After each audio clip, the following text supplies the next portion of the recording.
रजिया बेगम, अब मैं चलती हूँ, बच्चे घर में इंतजार कर रहे होंगे।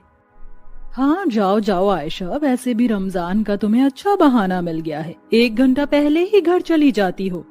मालकिन, मुझे फालतू बातें मत लगाओ, वैसे भी मैं नीचे लोगों के मुंह लगना पसंद नहीं करती हूँ। एक काम करो, अगर जा ही रही हो तो बावर्ची खाने में कुछ फल रखे हुए हैं, उन्हें कूड़ेदान में डालती जाओ। फल? हाँ 2 दिन पुराने हैं, अब मेरे बच्चे तो इन्हें मुंह लगाएंगे नहीं, तो डाल दो। मालकिन, इसको क्यों फिकवाती हो, इससे अच्छा तो वो फल किसी गरीब के मुंह ही पड़ जाएंगे। सीधा सीधा कह दे कि तू उन्हें अपने घर लेकर जाना चाहती है। अब आप समझ ही गई हो तो बस यहीं ठहर जा। तुझे क्या लगा अपने घर के नायाब फल मैं तुझ जैसी गरीब को दे दूंगी? अरे इतने महंगे और नए किस्म के फल हैं जो तूने कहीं देखे भी नहीं होंगे।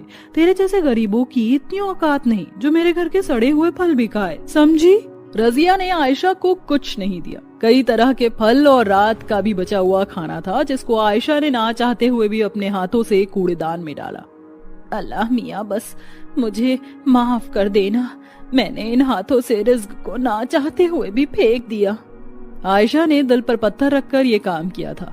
उसकी मालकिन ने उसे ये करवाने के बाद बाकी कामों में भी उलझा दिया और देखते ही देखते इफ्तार का वक्त करीब आ गया। मालकिन, मैंने इफ्तारी के लिए पकौड़ियाँ भी बना दी हैं, अब क्या मैं घर जाऊं? हाँ हाँ जा, वैसे भी मैं नहीं चाहती हूँ कि मेरी इफ्तारी से भरे दस्तरखान पर तेरी नियत पड़े। मालकिन, मैं भले ही गरीब हूँ लेकिन अल्लाह का शुक्र है मेरी नियत इतनी ढीली नहीं कि कहीं भी पड़ जाए। आयशा ऐसे बोलते हुए अपने घर की तरफ को निकल गई। आयशा बेहद गरीब घर से थी। वो बहुत तेज तेज अपने कदम बढ़ा रही थी लेकिन उसे रास्ते में ही अजान हो गई। वहीं दूसरी तरफ आयत, अम्मी कब आएंगी? चलो हम रोजा खोल लेते हैं। अब्दुल, ले भाई खजूर खा ले। आपी जान, हम कब अच्छी अच्छी इफ्तारी खाएंगे? मेरे दोस्त मुझे बताते हैं उनके घर में रोजाना इफ्तार में चने, कचरी, पकौड़ियाँ, शरबत और फलों की चाट बनती है, और जरा हमारे यहाँ देखो कुछ भी नहीं है। हम भी एक न एक दिन अच्छी इफ्तारी जरूर खाएंगे, अम्मी कहती है ना? इंशाअल्लाह। अम्मी जान, आप आ गई, हम कब से आपकी राह देख रहे थे। जानती हूँ मेरे बच्चे तो एक एक पल गिनते हैं। तुमने रोजा खोला कि नहीं? अम्मी, हमने पानी के साथ खजूर से रोजा खोल लिया था, आप भी खोल लीजिए। मुझे बस जरा सा पानी दे दे। अब्बू आए कि नहीं? अब्बू अभी तक नहीं आए। तुम्हारे अब्बू बेचारे भट्टी पर रोजे की हालत में काम करते हैं, बस अल्लाह हमारे भी हालातों को ठीक कर दे। शायद तुम्हारे अब्बू ने आज मस्जिद में रोजा खोल लिया होगा। अच्छा फातिमा बेटा, ला मुझे जा नमाज दे दे वरना नमाज कज़ा हो जाएगी।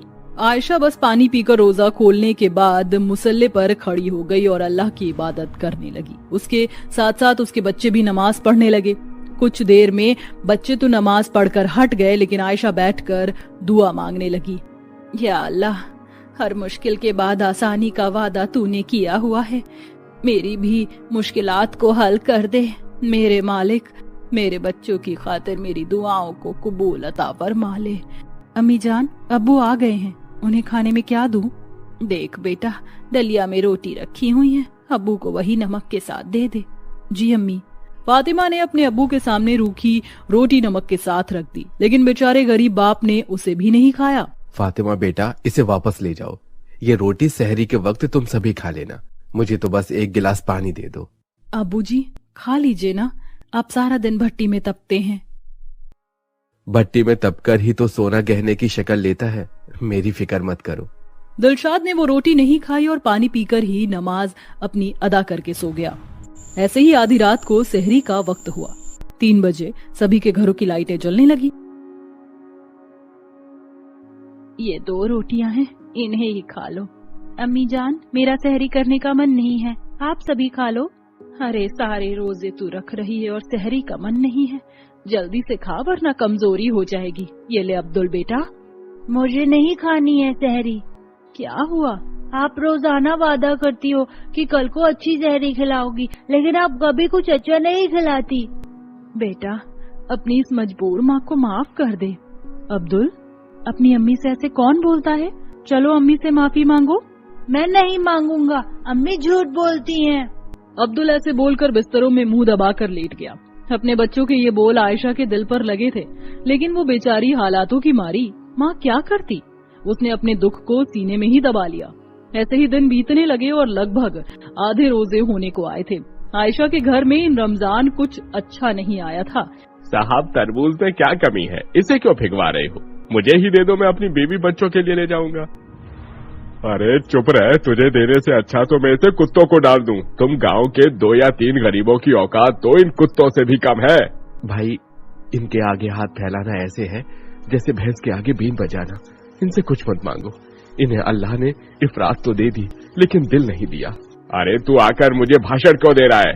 तू है कौन जो मुझे ऐसे बोले? हाँ? जाकर काम कर ले, वरना मेरे एक ऑर्डर पर तेरा घर भी छिना हुआ होगा। तुम रईस पैसे की होड़ में और कर भी क्या सकते हो? दिलशाद ऐसे बोलकर वहाँ से आ गया। उसके घर के हालात बहुत नाजुक चल रहे थे, लेकिन फिर भी दिलशाद की बीवी आयशा हार नहीं मानती थी। वो रोजाना 5 वक्त इबादत करती थी और अल्लाह से हमेशा नेक उम्मीद लगाए रहती थी। ऐसे ही आज भी असर के वक्त आयशा मुसल्ले पर बैठी थी। उसके बच्चे रोजे की हालत में वहीं बैठे हुए बातें कर रहे थे। अप्पी जान, तरबूज कितना जायकेदार होता है ना। और रोजे की हालत में मिल जाए तो पूरा गला तर कर देता है। वो ऐसे ही बातें कर रहे थे और आयशा उनकी बातें सुन सुन कर खुद को लाचार सा महसूस कर रही थी। अल्लाह, तूने मुझे इतना मजबूर क्यों कर दिया है? तुझे मेरे बच्चों पर भी तरस नहीं आता है क्या? रोजे में तेरी इबादत करते हैं, रूखे सूखे में गुजारा कर रहे हैं। इनके नसीब से ही इनके लिए तू मेरी झोली को भर दे मौला। दुआ मांगते मांगते आयशा की आंखों से आंसू निकलने लगे। दुआ मांगने के बाद आयशा इफ्तार के लिए किचन में गई और किचन में उसने जो देखा उसको देखकर उसे अपनी ही आंखों पर विश्वास नहीं हुआ। ये मेरे ही घर का किचन है या मैं अपनी मालकिन के यहाँ हूँ? नहीं, है तो मेरा ही किचन। आयशा के किचन में कई तरह के नए नए फल और बहुत सारा अच्छा अच्छा इफ्तारी का सामान रखा हुआ था। फातिमा, अब्दुल। जी अम्मी, ये सामान किसका है बच्चों? पता नहीं अम्मी, आज तो आपके पीछे कोई आया भी नहीं था। ये सामान किसी का नहीं है अम्मी जान। अरे वाह, ये किसी का नहीं है तो इसका मतलब ये हमारा है। वाह वाह अम्मी, आज तो हम इफ्तार में अच्छा अच्छा खाना खाएंगे। ये पक्का किसी का नहीं है ना? हाँ हाँ अम्मी, हमारे तो फरिश्तों को भी खबर नहीं है कि ये खाना कहाँ से आया है। बस ये इफ्तारी हमारी ही है। अल्लाह ताला ने ये हमारे लिए भेजी है। चलो बच्चों, अल्लाह का शुक्र अदा करो, आज हम सभी अच्छी इफ्तारी खाएंगे। सभी चीजें दस्तरखान पर सजा दी। उसने अपने जैसे गरीबों के घर भी इफ्तारी भिजवाई थी। दिलशाद भी घर पर आ चुका था। पूरे परिवार ने अजान से पहले दुआ के लिए हाथ उठाए और दिल से अल्लाह का शुक्रिया अदा किया। मुझसे तो अजान होने का इंतजार ही नहीं हो रहा है। थोड़ी सी ही देर में अजान की आवाज आ गई और सभी ने खजूर से अपना रमजान खोला। खाओ बच्चों, आज अल्लाह के हुक्म से बहुत कुछ है। अल्हम्दुलिल्लाह अम्मी जान, इन फलों में तो जन्नत का सा जायका है। आज आयशा बहुत खुश थी। वो अपने बच्चों को अच्छी इफ्तारी जो खिला पाई थी। दोनों माँ बाप के चेहरे पर खुशी का नूर दिखाई दे रहा था।